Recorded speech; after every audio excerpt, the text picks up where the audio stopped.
Hello, hello, hello, hello. Welcome back ulit sa ating YouTube channel. So ngayon ay nandito tayo syempre sa pabahay ng gobyerno.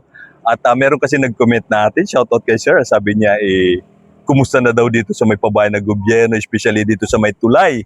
Kasi bahaan nga. Ayun, pag-uusapan natin itong tulay na to ng papunta sa pabahay ng gobyerno dito sa may Kalugkob, no, paakyat. Titingnan natin yung sitwasyon, no, nung tulay. Okay, lipat natin yung camera natin para makita yung ng maayos yung lugar. So ito yung tulay, papasok ng Kalugkob. So pag akyat nyo doon, yung kulay red na bahay na yun yung Parkstone. So medyo matarik lang yung pagkakagawa ng tulay at makikita natin, meron isang lumang tulay dito. Ayun yung lumang tulay. Tapos gumawa na panibagong tulay. Kaso inilibit lang siya ng kaunti. Matarik pa rin usually yung kalsada paakyat papunta dun sa tulay. At makikita natin dito, sa taas ng tubig, hindi natin alam kung itong malaking puno na to ay pumampas dito sa tulay. Ayan o, kikita nyo. Dahil sa sobrang taas ng tubig sa ilog, dahil nga ang lakas ng ulan, makikita nyo yung mga damo, humapay na. At itong isang puno ng kahoy na malaki ay humambalang dito sa may parang beranda ng tulay ba tawag dito. At tingnan natin yung kondisyon nung pagkakagawa ng tulay. At bakit gano'n? Makikita rin natin dito, ayan o. Delio TV. So, medyo parang nauuka na yung parte dito at dito rin sa kabila oh. At makikita rin natin yung talaga yung tinaas ng tubig. At makikita rin natin doon, kita nyo yung mga halaman na yun na sumampa. Usually itong tulay, maganda naman yung pagkakagawa kasi ayan oh. Kumbaga hindi blinak. Ang problema lang, makikita natin doon sa baba tayo para makita natin kung bakit nagkaganito yung kondisyon ng tubig. Parang ang tarik. Pagka na mali-mali tayo dito, gulong tayo pababa. Bumaba pa talaga eh. Ayan o. So ayun yung kondisyon. Kasi yung unang tulay, parang nilagyan ng butas, so hinarangan ng gusto. Kumbaga itong buo na to, senemento nila yan, nilagyan ng butas. Kaya nangyayari dahil nga maliit lang yung dinadaluyan ng tubig. Kapag malakas talaga yung tubig, lalong-lalo na kapag may bagyo, so yung mga basura na yan, hindi makatagos, hindi makalusot. So mangyayari, mabablakan yung butas, so tataas yung tubig kasi nga hindi makakadali ng gusto papunta dun sa kabila. Dahil makikita nyo yan, concrete na yan, ay buo yan. So may maliit lang may malaking butas naman dyan usually. Pero kapag malakas ang volume ng tubig, so ganyan yung mangyayari. So yung mga dahon, damo, mga naputol na mga kahoy, kung ano-ano pa. Pagka nag-block na dyan sa butas, so ang tendency, aangat yung tubig lalo rito sa parte na to. Kaya makikita nyo yung dumi sa tulay. So ito yung kagagawa lang na tulay, panibago.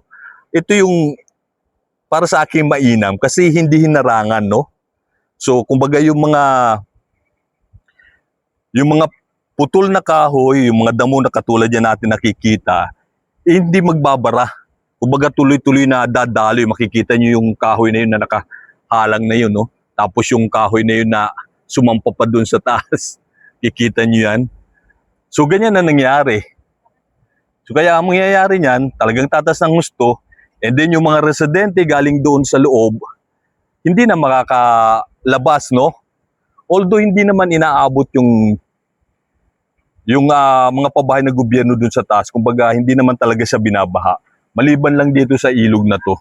So yun yung hindi ko maintindihan, no? Opinion ko lang, bakit? Wait lang, balik na tayo. At tarik, Diyos me, di na tayo makasampa. Sinilip talaga eh. So ayan, ganyan nangyari sa tulay. Tingnan, silipin natin dun sa kabila. Oh, shoutout dito sa mga kabataang ito.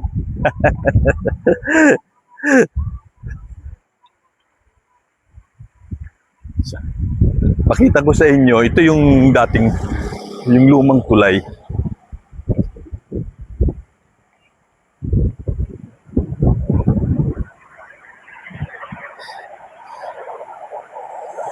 So nakikita nyo ganun, no?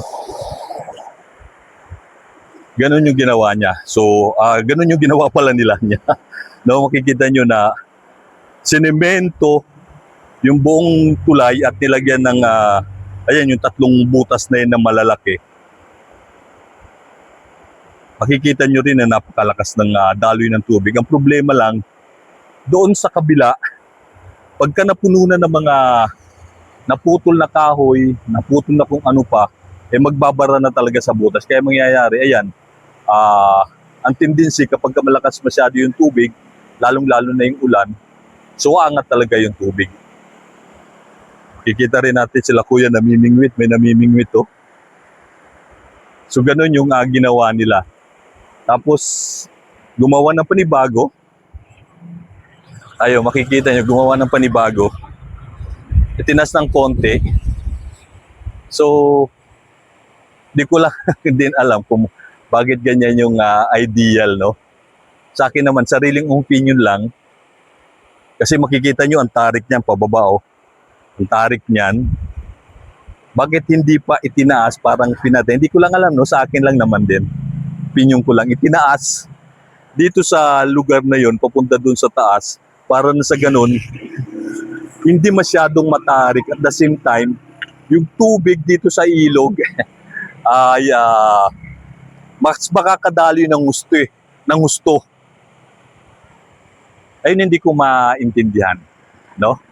Kung bakit ganun yung pagkakadesign ng tulay at bakit hindi na lang tinaasan, nilagyan ng mataas ng poste, the same time hindi pa magiging matarik yung pagbabat pag-akyat dito sa kalsada na to papunta dun sa pabahay at palabas papunta rin dito sa kabila side, no, sa kabilang barangay. So yun, no? Kita nyo, ano sa tingin niyo? Ano sa palagay nyo? Kung tinaasan yan, so yung mga sasakyan na mga daraan dito, hindi mahirapang bumaba at umakyat. Tapos yung tubig, mas nakaka-flow, no? Hindi mabablock yung mga, kung anumang mga naputol na maaaring makabara sa ilog o sa tulay. Di ba? Palagay nyo. So ayan, paakyat dito sa kabila. So ganun yung nakikita kong problema. No, yun, sariling opinion ko lang naman. Hindi ko alam sa inyo kasi tingnan nyo. Ito yung lumang tulay. Nakikita nyo yung nangyayari dahil nilagyan ng tatlong malaking butas. Dahil nga lumiit yung dadaluyan ng tubig. And then the same time, yung mga naputol na mga kahoy na maaaring dumaloy sa lakas ng tubig, eh magbabara sa kabilang side. So pagka nagbara sa kabilang side, tataas yung tubig, mag-overflow na dito sa tulay. So yung mga residente dun sa kabila, siyempre hindi na makakadaan palabas. And then yung mga papasok naman na galing sa labas, hindi na rin makakapasok. Kaya then yung mga residente sa loob, eh talagang makukulong, no? Makukulong sila doon, so hindi sila maaaring makalabas. At yun na nga, bakit yung tulay, kita nyo, hindi pa nila itinaasan, no? Parang inilevel sa orientation doon sa taas. Di ko alam, no? Pero sa akin parang alam sa mga expert doon, sa mga engineer na gumawa dito, bakit ganun yun na naging design nila. Kasi kung tinaasan nila tulay, nilagyan nila ng poste na mas mataas, mas level, mas komportable yung mga sasakyan na bababa at aakyat papasok papunta doon sa tulay. At yung mga lalabas din, makikita nyo, di ba? Kung gaano kataas yan.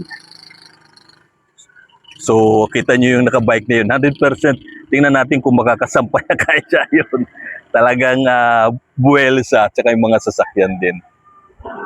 So, yun yung problema. Sa akin, opinion ko lang yun. Pwedeng nilagyan ng tulay na mas mataas, no? Parang pinantay, para mas komportable sa mga sasakyan. At the same time, kapag kayon, may masama panahon, may mga bagyo, malakas ang ulan, malakas yung tubig, hindi magbabaha, no? Hindi aapaw dito sa tulay na yan. Kikita niyo yun, no? Yung kahoy na yan, no? Di ba, sumampa na, malapit na. Kamuntikan ng sumampa dito sa tulay. Okay, doon sa kabila, meron pang tulay eh. Tingnan din natin doon yung sitwasyon, no? Okay, pasyal tayo doon, puntahan natin. Sa papuntang palusot ng Halang, kasi ito dito, galing tong Malainin eh. Malainin bago papasok dito. So yung galing ng Halang sa may San Roque, may tulay din doon, papasok din dito sa Kalubkob sa Pabay, kung tinatawag dito yung 8 butas. Okay, puntahan natin ha.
Yung tulay na manggagaling ka ng sa may San Roque. Tingnan natin, makikita nyo rin no, yung mga bababa papunta rito. Mataas din, no? So hindi rin siya nakapantay papunta dun sa taas, no? Makikita nyo yung mga umaakyat, yung mga lalabas, yung mga pumapasok dito, talagang maingat kasi nga matarik yung pagkakagawa ng tulay. Maliban dito sa tulay mismo, yung papunta pala dito sa kabila, no? Yung problema. So silipin natin kung ano yung design. Makikita rin natin mukhang talagang umakyat yung tubig dito sa taas kasi makikita nyo itong mga damo, yung mga halaman na sumampa. So yan, katulad yan. Ang lapad-lapad ditong tulay na to at yung makikita ninyo. So pagka nanggaling talaga sa baha, nagkakaroon ng parang maraming isda sa mga ilog. So yun, makikita nyo ang ginawa, oh. So, blinat talaga nila yung ilog. So gumawa lang ng mga butas na katulad yan para dalaw yan ng tubig. Ang nagiging problema, kapag malakas nga yung tubig, lalo pagka masama talagang panahon, ay makikita nyo, nagbarahan na yung mga damo, halaman kung ano man, no, na maaaring makabara sa butas. So nangyayari, yung tubig na nagagaling dito sa tulay na to, sa ilog na to, nahihirapan ng lumusot papunta dun sa kabila. So kapag kaganyan, tataas yung tubig, aapaw dito na sa tulay. So yung mga manggagaling dito sa pabahay ng gobyerno, siyempre, kung malakas na yung agos ng tubig dito, mukhang malabo ka ng makatawid palabas nitong pabahay ng gobyerno papunta dito sa Halang. So siyempre, mga magagaling dito naman sa kabila, mahirapan na rin pumasok, mahirapan na rin dumaan dito sa tulay. Kasi nga, delikado na. Kung malakas talaga yung ano ng tubig, pagka umaapaw kuya, pagka malakas talaga yung tubig, pagka namali-mali ka, 100% mahuhulog ka dun sa kabila ng ilog na to o kung saan man. So yun lang yung problema. So yun nga yung parang tanong natin, bakit hindi tinaasan at bakit ganito yung pagkakadesign ng tulay? Hinarangan yung daluyan ng tubig. No? Binabaan. Ay, makikita nyo, sa kabila. Ayun, hirap sumampa yung mga sasakyan kasi matarik na dyan, oh, pagka dito sa tulay na to. At makikita nyo rin dito. So, yun, oh. Ayun ang problema. Kaya kapag malakas talaga yung tubig, oo. Oo, baka mahulog kayo dyan, oh. Hindi, magbablog. YouTube lang niya. Oo, sa YouTube. O baka maano kayo naman sa... So, yun yung isang problema, no, dito sa tulay, papunta sa mga pabahay ng gobyerno. So, kabilaan eh. So, sa akin, matibay yung pagkagagawa ng tulay. Ang problema lang, kapag malakas yung tubig talaga, ay hindi makakadaloy. Tapos yun nga, maraming mga dahon, kahoy, no, na mga naputol, bumabara doon sa butas niya. Kaya, wag, baka delikado. Wag na kayong ano, kasi yung malakas ang agos, oh. So, ayun, ang nangyayari. Di ba? So, yun, sa akin, opinion ko lang naman, bakit, katulad din doon, no, pag-akyat doon, hindi pinantay sa hindi tinaasan, no? Hindi pinantay, hindi inano ng poste para mas tumaas yung tulay. At the same time, hindi nababawasan yung volume ng tubig na tumatagos papunta dito sa kabila. At din yung mga residente, yung mga sasakyan na papasok rito pa lumalabas, hindi na nahihirapan. Di ba? Kasi napakadila. Usually may mga naano na dito, parang na-aksidente na, no? Mga nasasakyan. Parang, ay bakit nalaglag? Walang mga parang. Walang harang. Bakit nalaglag? Dito? O ganun? Marami. Okay, so yun yung video natin sa ngayon. Sana magbigay kayo ng opinion niyo kung ano sa tingin niyo, bakit ganito yung pagkakadesign ng tulay dito sa may pabahay ng gobyerno, dito sa may Kalubkob. No, yun yung isa sa mga parang shoutout kila Utoy sa mga simpleng opinion natin. Kasi nakikita nyo, ganun talaga mangyayari. So pagka napuno na ng basura, hindi na makakadali yung tubig, paulit-ulit, angat yung tubig. So magbabaha. Delikado yung mga dadaan na. Kasi pagka malakas yung tawag dito, tagos ng tubig dito sa ilog ng papunta sa pabahay ng gobyerno. Okay? So salamat sa mga nanonood. O shoutout dito sa mga kabataan na to. O shoutout sa nanay niya. Shoutout sa akin. Okay, sige. Ng YouTube mo yan. Delio TV, Delio TV. Subscribe na kayo kay Jen. Delio TV. Delio TV. Ayan, sige. Tingnan ko kung may sticker pa ako, bigyan ko kayo. Ayun, binulak na rin yung sa tricycle. So, ayun, no? Ganyan yung nangyayari. Saka ang dami na talagang residente nga rito sa loob.